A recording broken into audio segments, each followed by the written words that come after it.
Okay, this is a video to summarize end behavior and graphs of polynomial functions, multiplicity, etc. So basically all of section 3.4. We're going to look at equations in multiple forms.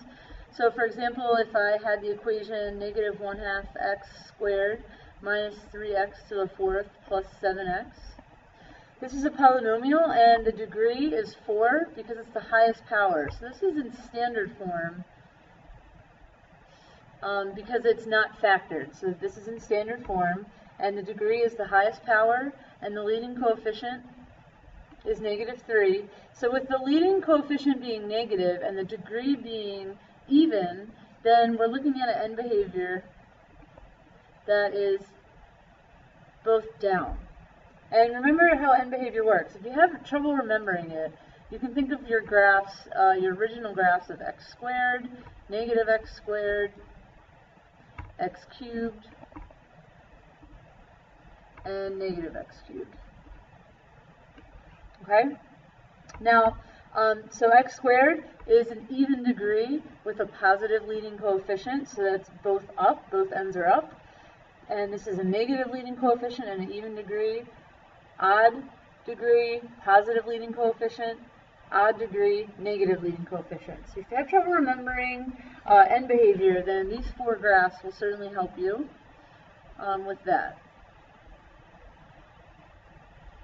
Often people also have trouble remembering the behavior at the zeros, whether we bounce, we wiggle, we go through. So the graphs that can help with that are 2 of these graphs, which is x squared, y equals x, and y equals x cubed. So we have a multiplicity, a 0 with multiplicity 1 here. We just go through it. We go through like a line, like a power of 1. We're going to go right through the 0. If you look very closely at it, it looks linear. When it's a multiplicity that is even, we're going to bounce or make kind of a mini parabola. And then if the multiplicity is greater than 1 and it's odd, that's when we sort of wiggle or we flatten out for a second. We just flatten a little bit when we come through the 0. So let's apply all of this to making a graph and talking about the zeros and everything that happens at those zeros. So let's say we had the function negative 3/2 x minus 1, x plus 1, x minus 2 squared, and let's go ahead and just make a cube here also. Let's make this one cubed. Okay, so let's get the degree first. The degree, we would add them here, add the powers because the function is factored.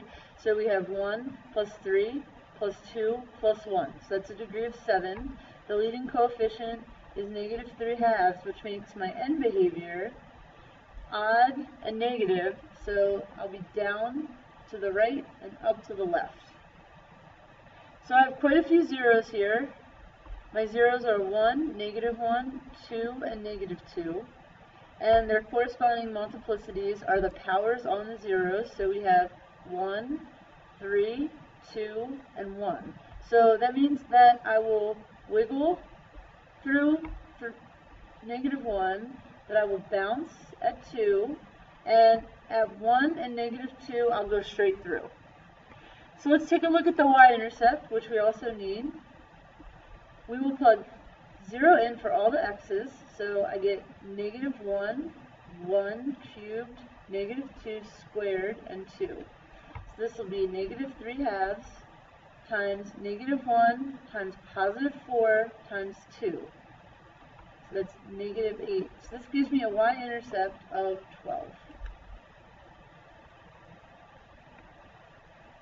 So we want to put all this on the graph first before we actually connect the dots.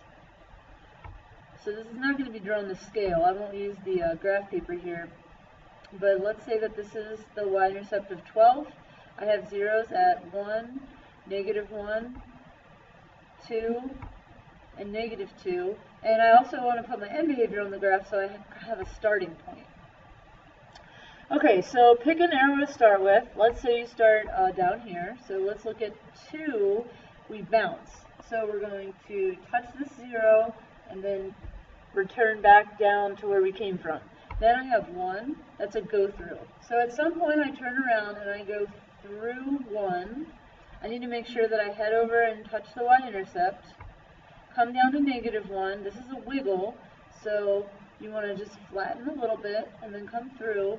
And then it's a good thing that -2 is a go through because I need to come right back up and go straight through.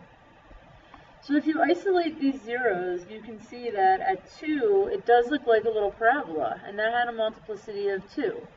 At 1, it looks linear because it had a multiplicity of 1. At -1, this looks like a x cubed graph because it has a multiplicity of 3, and then we're back at -2, looks somewhat linear because it has a multiplicity of 1.